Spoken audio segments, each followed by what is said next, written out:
Assalamu alaikum wa rahmatullahi wa barakatuh. Ndugu zangu katika Uislamu, ndugu zangu katika imani, wapenzi wa haki, bado tunaendelea katika darasa ya 4 ndani ya kitabu chetu Al-Buhuthul Wafiyya fi raddi ala mazaimi a'immatil wahabiyya. Na leo biidhnillahi ta'ala tutaanza pale ambapo tumefikia juzi, nayo ni kuwajulisha maimamu mmoja mmoja kwa mujibu wa taarifa aliyotoa al-alimu Hito kwa wale vigogo ambao wanajulikana katika ahli sunna wal jamaa. Tulifikia juzi al-Hafidh Ibn Asakir. Leo tunaendelea miongoni mwa vigogo wanaojulikana katika Ash'ira na hao ni ahli sunna wal jamaa, ni Izz ibn Abdissalam. Izzu ibn Abdissalam, huyu mwanawachuoni wakati wake, wanawachuoni wa wakati wake walimpa lakabu ya kwamba huyu sultanul ulama kutokana na ilmu yake aliyokuwa nayo. Al-Izz bin Abdissalam ni mwanachuoni kutoka nchi ya Misri. Wa abnaul athir, na hawa abnaul athir na vile vile itikadi yao ni Ash'ira. Abnaul athir walikuwa wengi, familia yao kama watu watatu mpaka kuendelea mbele. Wote hao walikuwa ni watu wakubwa wa kielimu katika tarikh na mengineo katika fani za elimu. War-Rafi'i, na Imamu Ahmad ar-Rafi'i. Imamu Ahmad ar-Rafi'i katika madhhabi yetu ya Imam Shafi'i, huyu alikuwa ni mujaddid au ni muharrir katika madhhabi, ambaye ni sahibu kitabi al-Muharrar, ni bwana wa kitabu kinachoitwa Muharrar, ambacho Imamu Nawawi baadaye alikuja akakipunguza kitabu hicho, akakifanyia talkhis, akakiandika kwa kuipa jina Minhaji Talibin wa Umdatil Muftin. Ndugu zangu wa Kiislamu, ndani ya madhhabi ya Shafi'i patakapotajwa kwa ibara ya Sheikhan, mashekhe wawili, hapo hukusudiwa huyu Imamu Rafa'i wa al-Imam Yahya bin Sharaf an-Nawawi mashuhur. Hawa ni maimamu waliokuwa mujaddid au muhaqqiqin katika karne ya 7 ndani ya madhhabi ya Imam Shafi'i rahimahullahu ta'ala wa radiyallahu anhum ajma'in. Maimamu hawa, Imamu ar-Rafi'i na Imamu Nawawi, pindipo zitagongana arau zao katika masuala ya fiqhi, wanawachuoni wanamtanguliza al-Imamu Nawawi kupitia kwa sababu ya ukubwa ya ilmu yake. Ama kiumri an-Nawawi alikuwa ni mdogo zaidi kuliko al-Imamu Rafi'i, lakini kutokana na ilmu yake basi Imamu Nawawi pindipo arau zao zikigongana na Imamu ar-Rafi'i inatangulizwa mitizamo ya Imamu Nawawi katika fiqhi ya Shafi'iyya. Miongoni mwa hao ni Imamu as-Subuki, Tajuddin as-Subuki, ni imamu naye ndani ya madhehebi ya Imamu Shafi'i, ni mwanachuoni bingwa kwa wakati wake. Jina lake kamili akiitwa Ali bin Abdul Wahhab as-Subuki.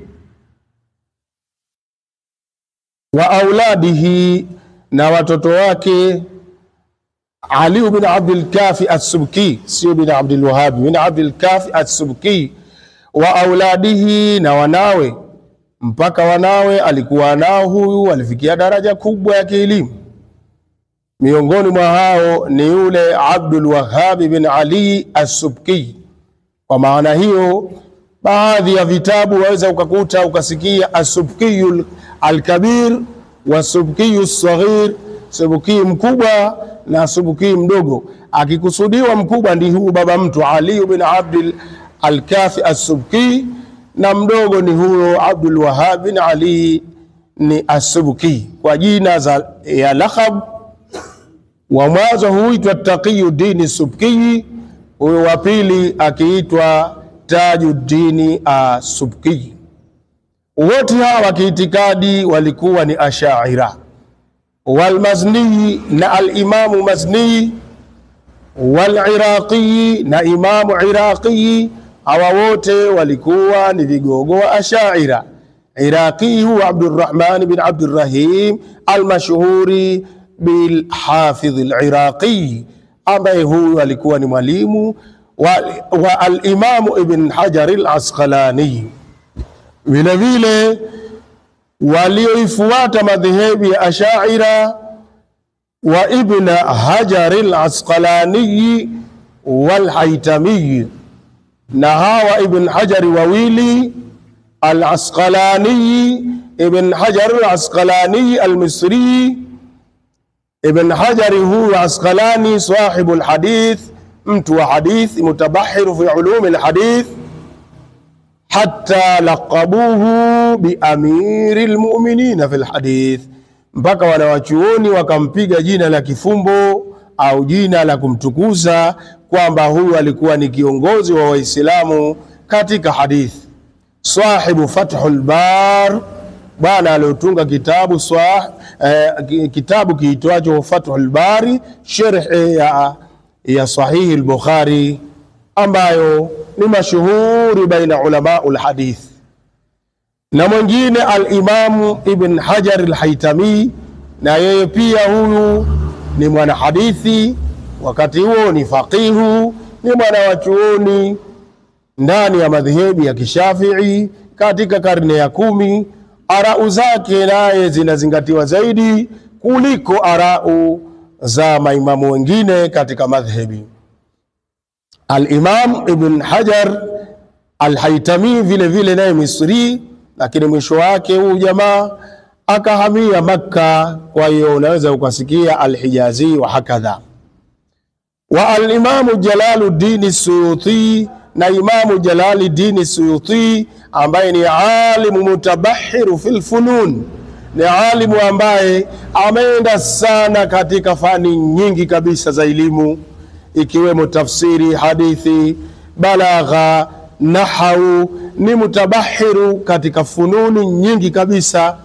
Wanawachuoni wanamsifia huyu bwana bahru la sahila lahu, ni bahari haina ufukwe.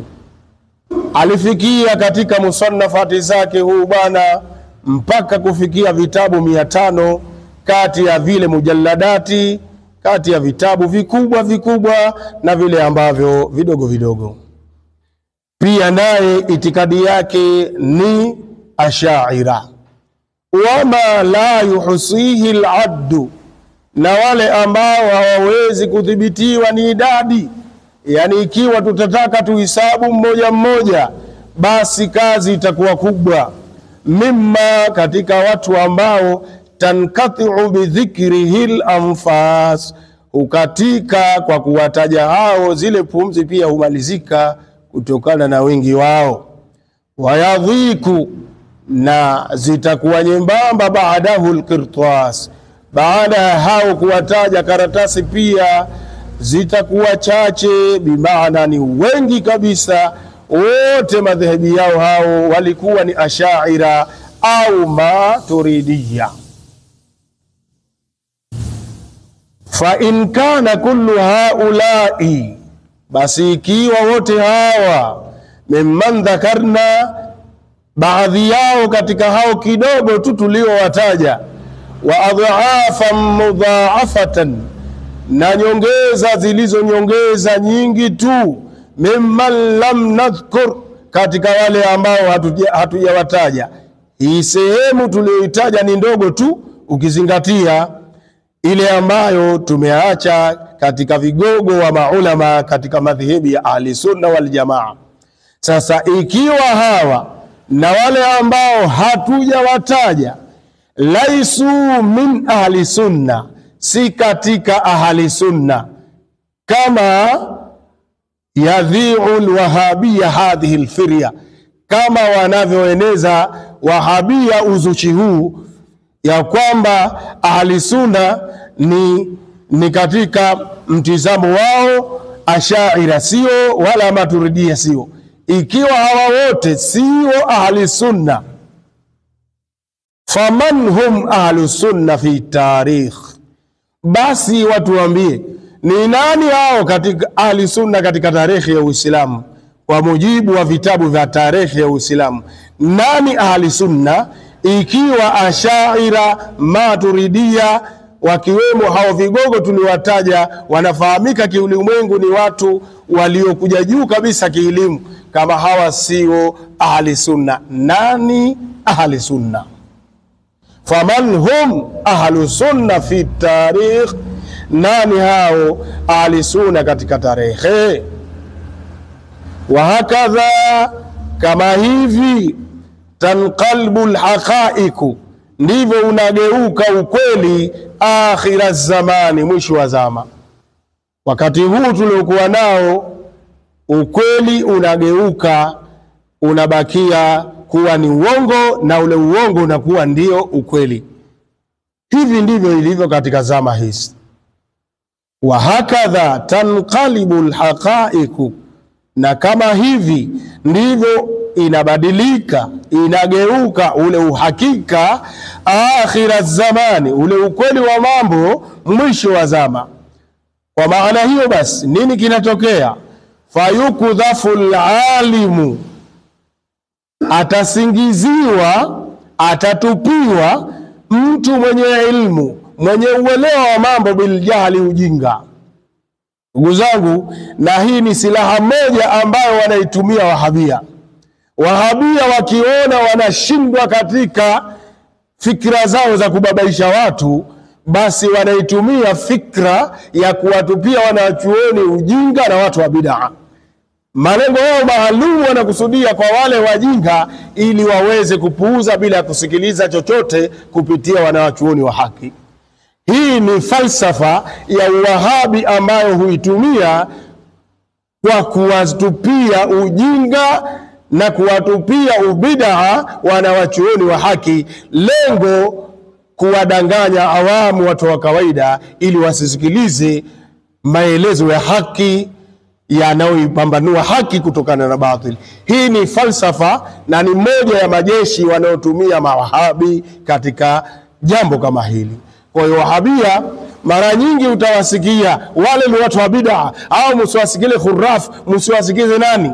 Na hii ni kauli ya kuonesha kwamba wamefilisika katika hoja. Na Waislamu tukumbushane kwamba jueni hii sio kauli ya Uislamu wala kauli ya Qur'an. Hii ni kauli asili, inatokana na fikra za ukafiri. Makafiri tangu wakati wa Mtume walipokuwa wanashindwa hoja, husema kuambizana, pigeni kelele, msisikilize hii Qur'ani, la'allakum taghlibun, ili mpate nini? Mpate kushinda. Kwa hiyo fikra hii ndiyo wanaitumia mawahabi katika kupoteza ukweli, ili wanawachuoni wa haki kuwasingizia mambo ambayo hayapo, ili kuwafanya wajinga waone kwamba wahabia wanasema kweli na wanazingatia, na kwamba wao wanalingania katika haki, kumbe al-amru aksuhu, jambo liko kinyume chake. Hii ndiyo hakika. Kwa hiyo ndugu zangu katika Uislamu, tunasema hivi ndivyo hali inavyokuwa mwisho wa zama. Alimu atatupiwa ujinga, akesha tupiwa uwe ujinga, na kuna wengine ndio wajinga kabisa, au waliopewa fikira hizo na wakazikubali, basi nini matokeo yake?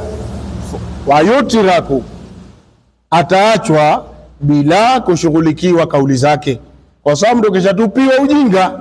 Watu wengine wasimsikilize mjinga huyu, fayutiraku, natija kwa sababu kishasingiziwa ujinga, basi ataachwa asikilizwe zile arau, mitizamo yake, hata kama ni ya haki.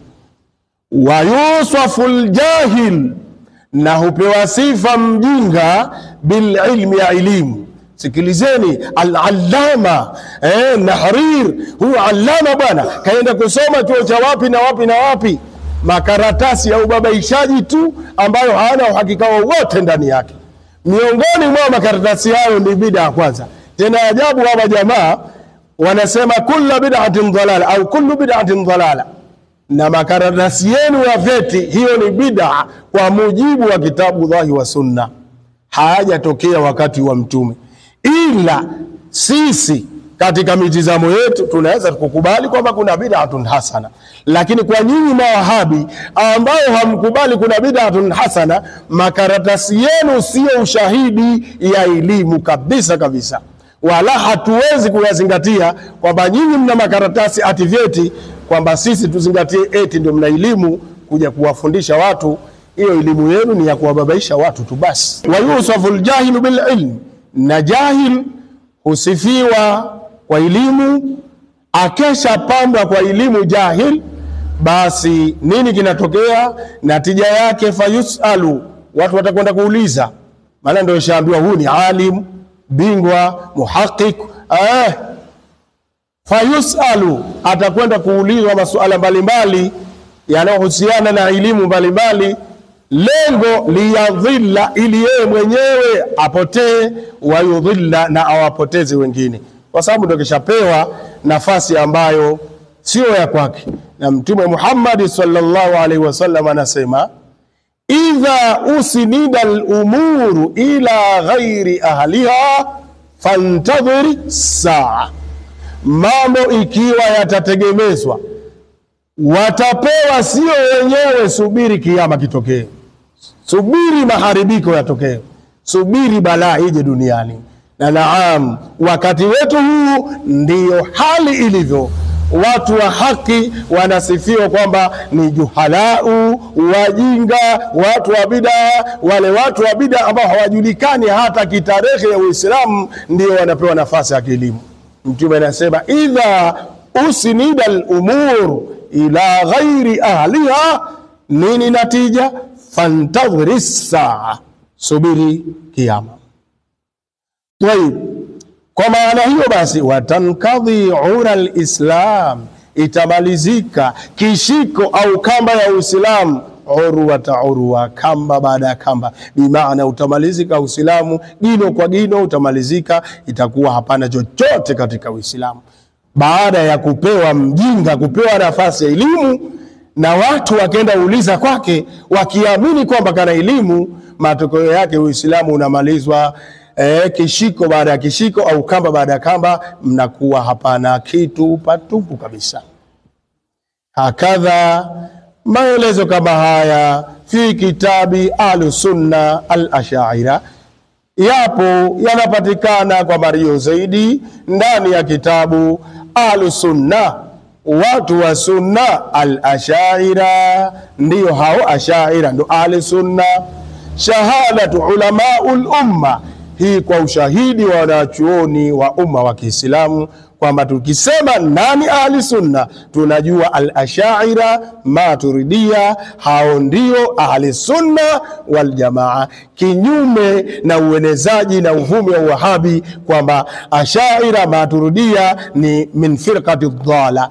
Huu tunasema ni uongo na ubabaishaji wa Islamu. Ukimbieni ubabaishaji huu. Ndugu zangu wa Kiislamu, tambih, tunaleta uzindufu wa masala. Ulida Abul Hasan al-Ash'ari, amezaliwa huyu Abul Hasan al-Ash'ari ambaye amejulikana ni imamu ahli sunna katika zama zake. Kazaliwa huyu katika mwaka wa 260 hijiria, watuufia na amefishwa sana katika mwaka wa 323. Hivi kiujumla ya maisha yake aliishi miaka 63. Wa ismuhu, na jina lake huyu Ali bin Ismaila, ni Ali mtoto wa Ismaila, na yeye wa huwa min nasli Abi Musa al-Ash'ari, na yeye anatokana katika kizazi cha sahaba huyu mashuhur ambaye anajulikana Abi Musa al-Ash'ari. Abi Musa al-Ash'ari. Ndugu zangu katika Uislamu, kidogo tutoe taarifa fupi kuhusiana na ile daraja ambayo inamuashiria huyu Abul Hasan al-Ash'ari kwa kupitia sunna ya Mtume Muhammad. Ndugu zangu katika Uislamu, imekuja katika vitabu mbalimbali ikiwemo tafsiri ya Hafidh Ibn Jarir, ikiwemo tafsiri ya Imamu Suyuti, ikiwemo kitabu cha al-Imam al-Hafidh al-Hakim, kitabu chake Mustadrak al-Hakim ala Sahihain. Riwaya hii imepokelewa kwamba Mtume sallallahu alaihi wasallam alisoma aya ambayo inapatikana katika suratu Al-Maida, inasema kwamba ya ayyuhalladhina amanu man yattadda minkum an dinihi fasawfa ya'ti Allahu biqaumin yuhibbuhum wa yuhibbunahu adhillatin 'alal mu'minina a'izzatin 'alal kafirin yujahiduna fi sabilillah wa la yakhafuna lawmata la'im dhalika fadlullahi yu'tihi man yasha wallahu wasi'un 'alim. Aya 54 katika Maida. Aya hii kwa mujibu wa hao maimamu tuliwatanguliza kuwataja, Ibn Jarir, Imam Suyuti, hata ukenda tafsiri ya Qurtubi, anasema aya hii ilisomwa mbele ya Mtume sallallahu alaihi wasallam. Mtume sallallahu alaihi wasallam akasema hum qaumu hadha, hao ni watu wa huyu. Baada ya kusoma hii aya, Mtume akamuashiria sahaba aliyejulikana kwa Abu Musa al-Ash'ari. Aya kwa mafumu yake inasema, enyi Waislamu, atakayeritadi miongoni mwenu, na kuritadi maana yake kuacha Uislamu, man yartadda minkum an dinihi fasawfa ya'ti Allah, Mwenyezi Mungu atakuja kuwaleta watu. Hao watu Mwenyezi Mungu anawapenda na wao wanampenda Mwenyezi Mungu mpaka mwisho wa aya. Hatutaki kuitafsiri, tunaweka ishara tu. Basi Mtume sallallahu alaihi wasallam akasema hum qaumu hadha, hao Mungu anotoa ahadi kama kuna nyinyi mtaritadi, Mungu atakuja kuleta watu ambao anawapenda na wao wanampenda, ni watu wa huyu. Ashara ila Abi Musa al-Ash'ari, akamuashiria Abi Musa al-Ash'ari. Kwa hiyo moja kwa moja kutokana na riwaya hii inaonesha wazi kwamba wafuasi wa Imam Abul Hasan al-Ash'ari wako katika haki, kwa sababu imamu wao ndio aliokusudiwa hapa. Mtume aliposema hum qaumu hadha, hao ni watu wa huyu, kutoka familia huyu. Kuna kauli nyingi kuhusiana na aya hii. Miongoni mwa watu wakasema, ni miongoni mwa wanachuoni wapo waliosema watu wa Abu Bakri miongoni mwa hao, lakini mimi nafanyia tarjih hadithi hii kutokana na siyaku al-aya, mpango wa aya ulivyokuja. Mpango wa aya unasema atakuja kuleta. Tunapokwenda tunasoma nahau saufa, maana yake inaleta faida ya kitu kitachokuja mbele. Kwa wakati huu kwanza hakipo, lakini huko mbele kitakuja. Kwa hiyo wale waliosema ni wale watu ambao wamekuja kumnusuru Abu Bakar, naam, tunakubali Abu Bakari watu wamemnusuru, lakini kwa siyaku al-aya ilivyokuja, fasawfa yaati, atakuja kuleta Allahu, Mwenyezi Mungu.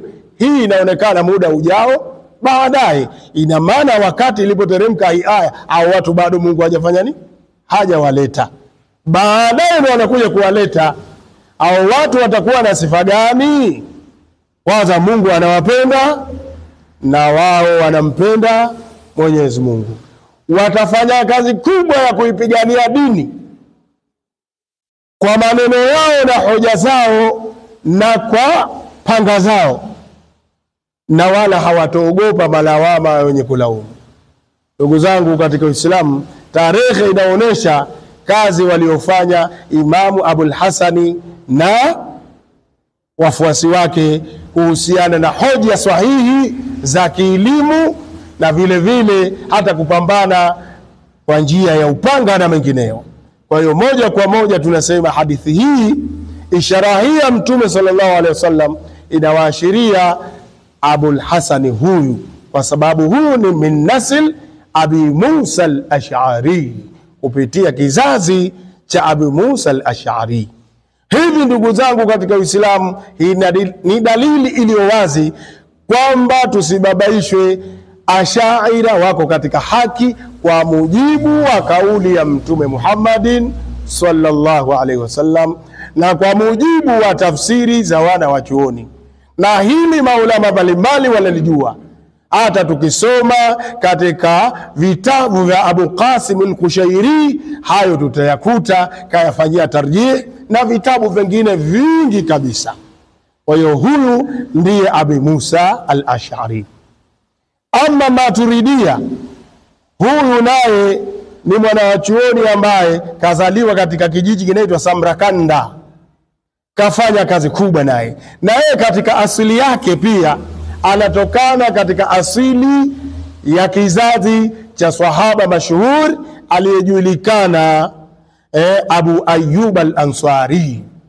Huyu kama watu tutafanya bahth ya kuitafuta ule mtiririko wa silsile yake ya nasabu, basi inagonga mpaka kwa Abi Ayyub al-Ansari.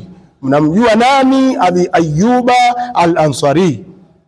Abi Ayyub al-Ansari ni yule ambaye Mtume sallallahu alaihi wasallam alipokuwa anahamia Madina, kila mmoja katika Ansari walitaka kwenda kuikamata zimamu naqa, kamba ya ngamia.